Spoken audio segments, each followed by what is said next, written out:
Sa buong siguro buong bansa, mga bansa dito sa Asia, tayo lang yata ang hindi pa nagbabago ng ating, building code ano. Ito yung ating Mhm. building code, kuwan pa ito, presidential decree pa ito, mga about, almost 47 to 48 years na ito. Oo, so ibig mo sabihin yung 1960 mga pa pala. provision do'n luma na at hindi na makasabay sa mga pangyayari ngayon lalo't ang inyong, lugar diyan sa Surigao ay malapit-lapit diyan sa Davao na sunod-sunod yung mga lindol ngayon.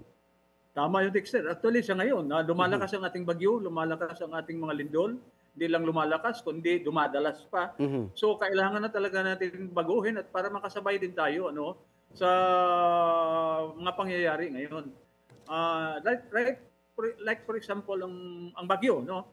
Ang Mhm, bagyong dumaan na tumama sa Tacloban, 300 kilometer per hours na 'yun. mhm. Yung ating building yung ating mga standards ngayon mababa pa. So mga 120 kilometer per hour lang ang design standard while ang bagyo natin 300 na. So kailangan natin baguhin talaga para makasabay tayo sa mga kalamidad na dumadaan tumatama sa ating bansa.